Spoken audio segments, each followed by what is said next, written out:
이 사진이 나사의 공식 발표가 있기 하루 전날 조 바이든 대통령과 함께 백악관 브리핑에서 공개한 그 사진이죠.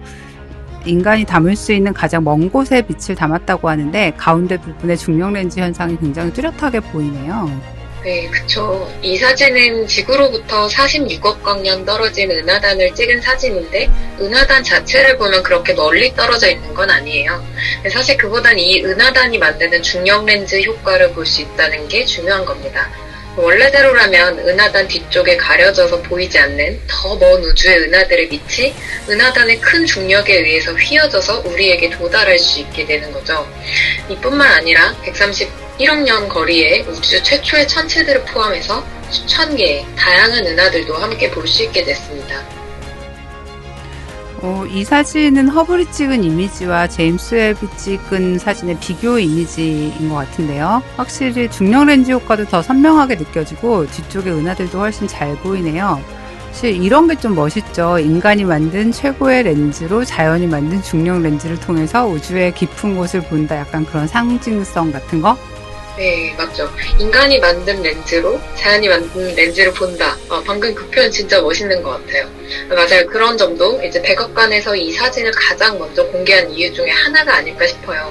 물론 우리가 볼 수 있는 가장 과거의 빛을 담은 사진이라는 의미 자체도 굉장히 크겠죠. 이 모든 것을 사실 가능하게끔 만드는 이유로 꼽자면은 JWST의 엄청난 직각력도 한몫을 하는 거지만 제임스 웹이 보는 파장 영역대가 적외선 영역이라는 것도 아주 중요한 포인트가 될 것 같아요.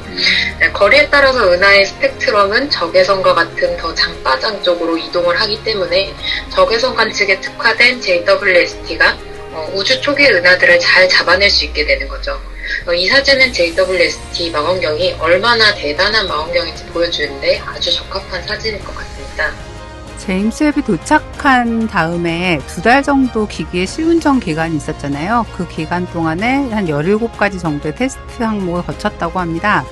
이 망원경 한 대에 근적외선 카메라, 분광기, 중적외선 기기, 그런 각기 다른 파장대를 볼 수 있는 장비들이 여러 종류가 들어있고 그런 장비들로 얻은 데이터들을 합성해서 우리가 지금 보고 있는 어떤 은하들의 통합적인 정보를 얻게 될 수 있는 것 같습니다. 네, 맞습니다.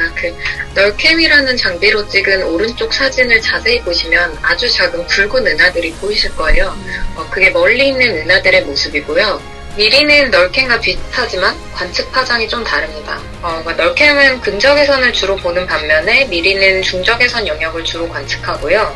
이 널캠으로 찍은 영상에서 붉게 나타난 은하는 우리로부터 주로 멀리 있는 은하들, 우주 초기에 있는 은하들입니다. 지금 미리에서 붉게 표현된 은하들도 멀리 있는 은하들일까요? 사실 그건 아니고요. 이 은하들은 멀리 있는 은하들은 아니고요. 미리는 은하의 성간먼지에서 나오는 중적외선을 주로 포착하게 됩니다. 붉은색으로 나타나는 은하일수록 더 많은 중적외선 영역에 빛을 내놓는다는 거예요. 다시 말해서 더 많은 먼지를 가지고 있고 별을 탄생시킬 원료가 많은 젊은 은하라는 소리입니다. 네, 이번에 또 화제가 됐던 얘기 중에 하나는 JWST가 물이 있는 외계 행성의 존재를 관측을 해냈다는 거였는데요. 네, 맞아요. 외계 행성을 찾아내는 방법 중에 항성의 빛의 변화를 관측해서 알아내는 방법이 있는데요. 행성이 항성 앞을 지나갈 때 빛을 가리게 되는데 그때 그 빛을 얼마나 가리는지 또 어떤 주기를 갖는지를 관측해낼 수가 있어요. 이 정보로부터 외계 행성의 크기나 궤도를 추정할 수 있게 됩니다. 이 그래프를 보시면 항성이 가려짐에 따라서 밝기 차이가 얼마나 나는지 지금은 보기 구별하기 쉽게 그려졌지만 실제로는 최대 밝기 차가 1.5% 정도에 불과한 아주 작은 수준입니다. 그쵸. 지구가 태양 앞을 지나갈 때 지구가 태양빛을 얼마나 가리는지를 만약에 외계인들이 관측한다고 생각해보면 이게 사실 만만한 일은 절대 아니라는 게 좀 느껴지죠. 예, 맞아요. 만만한 일이 아니죠. 이번에 관측한 외계 행성은 지구보다는 확실히 큰 행성이니까 관측하기에는 조금 나은 상황이긴 합니다. 행성은 목성의 절반 정도 되는 크기이고 그 모성은 우리의 태양과 비슷한 G형별이고요. 거리도 지구, 태양 사이에 20분의 1 정도의 궤도를 돌고 있어서 공전 주기는 3.5일을 갖습니다. 때문에 이 대상을 가장 먼저, 외계 행성 중에서 가장 먼저 발표한 게 아닌가 싶어요. 행성이 항성 앞을 지나가니까 행성의 크기와 주기를 알 수 있다. 여기까지는 사실 이해가 되는데 그걸로 행성에 물이 있다는 건 어떻게 알 수가 있죠? JWST에 부착된 관측기기 중에서 니리스라는 게 있는데 이 장비는 이미지와 스펙트럼 분광 자료를 동시에 관측할 수 있다는 장점이 있어요. 때문에 외계행성같이 희미한 천체의 밝기 변화 측정도 할 수 있고 대기 분석을 할 수 있는 또 최적의 장비라고 볼 수 있는 거죠. 이걸로 투과 스펙트럼이라는 거를 관측을 하는데 우리가 항성의 스펙트럼 정보를 관측을 하고 또 행성이 항성 앞을 지나갈 때의 스펙트럼을 관측해서 이 두 개의 스펙트럼의 차이로부터 행성의 대기를 추정할 수 있게 되는 겁니다. 지금 보시는 이 그래프의 높은 부분이 이 외계행성 내에 대기 속 수증기 존재를 보여준다고 할 수 있습니다. 이 행성 내에 구름이 존재할 가능성도 보여주고요. 이게 좀 굉장한 것 같은데 땅 밑에 물이 뭐 얼음 상태로 조금 있을 수도 있다 이런 게 아니고 수증기로 구름이 됐다가 물이 되는, 그러니까 순환에 참여하는 물이 있다는 거면 정말 굉장하네요. 네, 굉장하죠. 비슷한 방식으로 외계행성 대기를 조사한 근적외선 스펙트럼 연구들은 계속 있어 왔는데 이 정도로 상세한 정보는 처음이어서 JWST의 엄청난 능력을 보여주는 예시라고 할 수 있겠습니다. 네, 그러면 다음 사진은 저는 개인적으로 이 사진을 그냥 제 마음대로 코스모스 네뷸라라고 부르고 있는 남쪽 고리 성운의 사진입니다. 이게 코스모스 다큐 타이틀에 쓰였던 사진이죠. 그 중앙에 하얗게 빛나는 그 백색 회성의 핵이 별의 죽음 장면으로 많이 알려져 있는 그런 사진입니다. 네, 2500광년 정도 떨어져 있는 행성상 성운입니다. 태양과 비슷한 별이 죽어가면서 별의 정역학적 평형이 깨지게 되고 별을 이루던 외곽부가 날아가면서 이런 물질들이 주변에 흩뿌려지게 되는 거죠. 그래서 최종적으로 핵융합을 멈춘, 그러니까 죽은 별은 이런 구조를 남기게 됩니다. 그래서 별의 죽음이라고 이 사진을 두고 이야기하는 겁니다. 일반적으로 상상하기로는 별이 죽을 때가 되면 이렇게 수축했다가 한 번에 빵 터지니까 모든 방향으로 균일하게 이렇게 동그랗게 뻗어나갈 것 같거든요. 근데 왜 이렇게 울퉁불퉁한 구조가 나오게 될까요? 그 울퉁불퉁한 구조는 중앙에 별이 쌍성계를 이루고 있기 때문에 만들어지는 건데요. 다시 말해서 중앙에 백색외성이 내뿜는 질량 방출이 두 별이 서로 회전하는 운동에 영향을 계속 받게 되면서 만드는 겁니다. 다시 말해서 예를 들어서 잔디의 스프링클러가 회전하면서 물을 주변으로 골고루 뿌리는 것처럼 별이 회전하면서 물질들이 사방으로 이리저리 뿌려지게 되는 거라고 생각하시면 될 것 같아요. 사실 중앙에 밝은 별이 주목받기는 더 쉬운데 사실은 더 중요한 건 그 옆에 숨은 16등급 정도의 어두운 별이 바로 백색외성입니다. 이 별을 두고 우리는 죽어가는 별 혹은 별의 시체라고 이야기하는데요. 백색외성은 원래 별을 구성하던 중심 핵 부분이 남은 겁니다. 별이 죽어가면서 평형이 깨지고 이 핵 부분은 원래 덮고 있던 별의 외곽부가 주기적으로 방출되는 과정을 겪습니다. 그래서 근적외선 이미지에서는 여기선 사실 보기 힘든데 중적외선 이미지에서는 꽤 잘 보이고 있고요. 여기서 붉게 나타나는 이유는 아직도 그 별의 외곽, 먼지에 쌓여있는, 즉 물질을 다 날려버린 상태가 아니라는 것을 또 알 수 있습니다.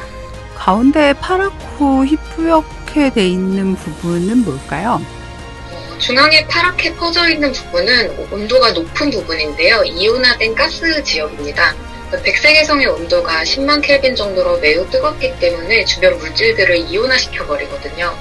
외곽부의 붉은 부분은 이미 방출이 오래전에 끝나서 이미 충분히 멀리 나갔기 때문에 식어버린 수소 분자 혹은 성간 먼지 부분이라고 보시면 됩니다. 이번에 공개된 사진이 근적외선하고 중적외선 사진 두 개잖아요. 우리가 보면 약간 이제 해상도가 높은 사진과 좀 나빠 보이는 사진 이렇게 볼 수도 있을 것 같은데 이 두 사진을 보면 사진 색깔이 이렇게 반전된 것 같은데 이유가 있을까요? 왜 중적외선 이미지에서는 차가운 부분이 파랗게 보이는 거죠? 이런 합성 영상들은 사실 가상의 색을 입힌 거라고 보셔야 되는데요. 통상 파란색 영역은 데이터에서 가장 짧은 파장, 빨간색은 장파장의 데이터를 나타나도록 합성을 하게 돼요. 그러니까 지금 미리를 이용해서 찍은 이 중적외선 이미지는 먼저 봤던 이미지와는 조금 다른 물리적 기작 부분을 보여준다고 말씀드릴 수 있을 것 같습니다. 보시면은 이 이미지의 파란 부분이 근적외선 영상의 빨간 부분, 즉 먼지의 부분이랑 겹치는 걸 알 수 있죠. 이 부분이 미리로 찍은 것 중에서는 가장 짧은 파장이라는 건데 좀 더 자세히 말하자면 먼지 입자 표면에 분자 형태의 탄화수소가 만들어지고 이 탄화수소가 이 영역에서 밝게 보이기 때문에 이게 이렇게 파랗게 보인다고 생각하시면 될 것 같아요. 네, 다음은 스테판의 오중주 사진입니다. 이게 지금 합쳐지려고 하는 은하들인 거죠? 네. 2억 9천만 광년 떨어져 있는 5개의 은하들이 모여있는 은하군 구조고요. 서로의 중력에 이끌려서 병합하는 과정을 잘 보여주는 은하군입니다. 사실 실제로 병합에 참여하고 있는 은하는 4개인데 왼쪽의 은하는 지구로부터 4천만 광년 떨어져 있는 훨씬 가까운 은하예요. 단순히 우리가 보는 방향에 겹쳐져서 보이는 것뿐이죠. 그리고 전체적으로 은하들끼리 병합되려고 하면서 원래 은하가 가지고 있던 나선팔이 이리저리 해체되는 과정에 보이시죠? 나선팔에 있었던 구상선단이나 일반 별들이 주변부에 흩뿌려지는 과정을 보실 수 있습니다. 저 맨 이쪽 은하의 위아래로 붉은 물질이 이렇게 선을 그리면서 방출되는 게 보이는데 저거는 뭐죠? 그거는 중심 블랙홀이 만드는 Z의 물질 방출이라고 하는 건데요. 은하의 중심부에는 태양 질량의 2,400만 배 되는 아주 무거운 블랙홀이 있어요. 흔히 블랙홀은 우리 물질을 흡수한다고만 생각하는데 블랙홀에 엄청나게 빠른 회전이 있고 그에 따라서 회전 방향이 수직하게 물질들이 광속에 가깝게 분출되는 Z 현상이 일어납니다. 이 영상에서 다량의 물질 방출이 일어나는 과정을 선명하게 볼 수 있어요. 종합해보자면 이 사진에서는 우주 및 은하 진화를 이해하는데 꼭 필요한 은하 병합 과정을 비롯해서 다양한 현상을 목격할 수 있어요.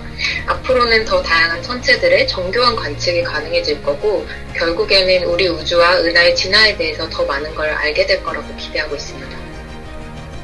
네, 마지막 사진은 용골자리 성운, 아마도 수많은 천문덕후의 핸드폰 첫 화면으로 깔려있을 것 같은 바로 그 사진입니다. 네, 저도 그래요. 네, 이제까지 봤던 사진들 중에 일반인들이 봤을 때 와, JWST 끝내주네 라고 느끼는 그런 사진이 아닐까 생각이 드는데요.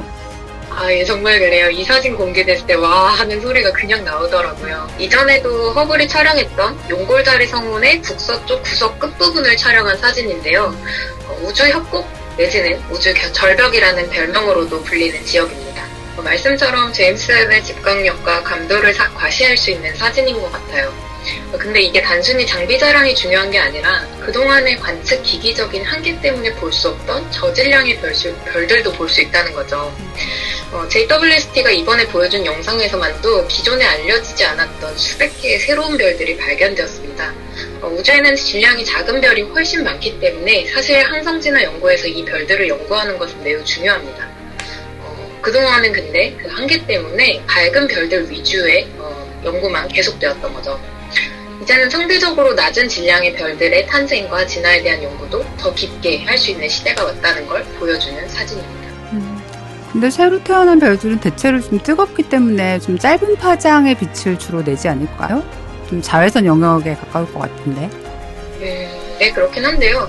새로 태어난 뜨거운 별이 내놓는 자외선은 사실 주변의 성간먼지의 에너지를 뺏기고 흡수됐다가 적외선 영역에서 재방출되거든요.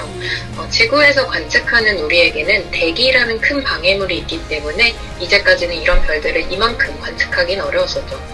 사람들이 이 사진을 좋아하는 이유 중에 하나가 왼쪽 아래쪽에 보면 굉장히 선명한 별들의 사진이 있고 중앙에는 뭔가 뭉게뭉게 피어오르는 구름이 있고 다양한 것들을 볼 수 있는 게 아닌가 싶어요. 네, 맞습니다. 다양한 것들을 볼 수 있는데요. 우선 이 사진에서 가장 두드러지게 볼 수 있는 것은 빨갛게 보이는 점들일 거예요. 이 점들은 바로 새로 태어난 어린 별들이고요. 사진의 왼쪽 아래에는 성간구름이 거친 선명한 별들을 볼 수 있는데 별이 와르르 태어나면서 만들어내는 항성풍이 주변의 성간가스를 밀어내고 동굴과 같은 이런 공간을 만들어내는 걸 볼 수 있습니다. 또 중앙에 노랗게 쌓인 부분은 별이 태어나기 직전, 그러니까 원시성의 상태를 또 볼 수 있는데요. 별이 핵융합을 시작하면 주변부의 먼지를 날려버리면서 별로서의 삶을 시작하는데 이 별 같은 경우에는 아직 그 시작 직전을 보여주고 있는 것이죠. 그러니까 이 한 장의 사진으로 별이 태어나는 순간, 태어나기 직전, 막 태어난 별을 다 볼 수 있는 거네요. 진짜 아름답네요. 네, 이렇게 5장의 사진들로 JWST가 어떤 망원경인지 살펴봤습니다. 첫 사진으로 이 사진들을 공개했다는 게 참 의미가 있는 것 같아요. 우리는 이런 성능을 가지고 있고 또 이런 것들도 할 수 있고 이게 시작점이 바로 여기니까 앞으로 우리 얼마나 대단한 걸 할 수 있냐 기대해줘 이런 얘기를 하고 있는 거죠. 사진이 공개됐을 때 전 세계인들이 좀 같이 흥분을 하고 우리도 마찬가지였고요. 우주에 대한 얘기는 좀 그런 점이 좋은 것 같아요. 아폴로 우주선이 달에 착륙했을 때 아무도 2명의 미국 남자가 달에 착륙했습니다라고 얘기 안 했잖아요. 인류가 발에 첫 발을 내딛었습니다. 이렇게 얘기를 했죠. 이번에도 마찬가지로 나사의 망원경 부서가 우주의 가장 먼 곳을 들여다봤습니다라고 안 하고 인류가 130억 년 전에 과거를 들여다봤습니다라고 얘기를 했습니다. 맞아요. 그래서 이 사진들이 공개될 때 전 세계인들이 한마음으로 흥분하고 다 같이 기뻐할 수 있었던 것 같아요. 우리 인류에게 정말 끝내주는 망원경이 생긴 거죠. 네, 인간으로서의 자긍심을 오랜만에 한껏 올려주는 이벤트 JWST에 대한 얘기 같이 해봤고요. 또 곧 좋은 소식을 가지고 찾아오겠습니다. 네, 감사합니다. 감사합니다.